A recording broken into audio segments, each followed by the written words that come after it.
Hi, our mental health services for our young people in West Cumbria, Cumbria and the UK is failing them. Earlier this year, in March, my child tried to commit suicide.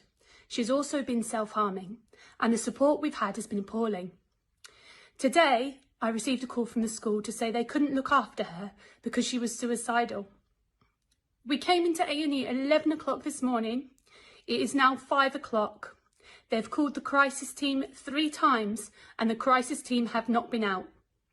I've told them that I'm not taking her home because she needs to get support. I can no longer live with not knowing if I'm going to find my daughter dead or alive every morning when we wake up. We have to get better support for our children.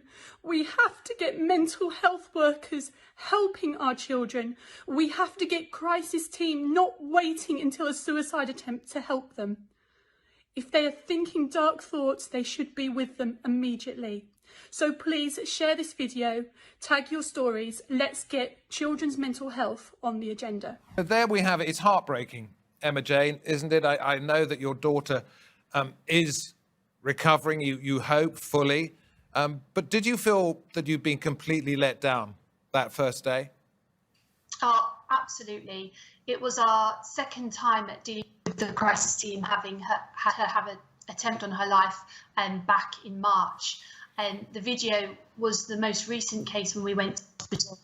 And you know, I wanted to put the video on social media to raise the awareness of how children and families are being failed mental health service. They wouldn't let you or her remain in the hospital that night. Did they give a reason why she had to go home when she was begging that she be admitted? No, not really. I mean, we'd been at the hospital for nearly 11 hours when we finally saw a member of the crisis team who's maybe 6-7 minutes with us. And they went through the normal questions with regards to how are you feeling, what suicidal thoughts are you having. She told them that she'd made a plan, and they told her, well, you haven't done it yet, which really feels a little bit like a challenge. And then when she asked to stay into hospital, they said, no, you have to go home.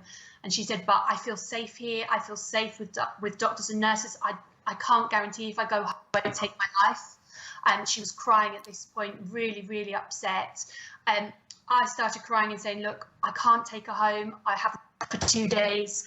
I just can't make sure that she's safe. And we both told that we didn't have a choice and we had to go home. Did they give you a reason?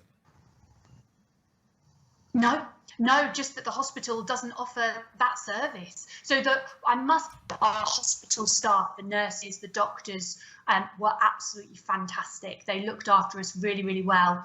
But the crisis team wanted to get us home and just have us deal with it on our own. This has been a problem before the pandemic. So many parents reached out to me from the video put out saying that their children, 3-10 years plus, have been failed again and again, and some have even lost their children whilst they were waiting for some sort of mental health support.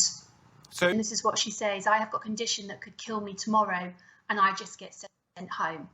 I don't believe that there is another illness would be acceptable to have a headline of 75% of young people do not get treated.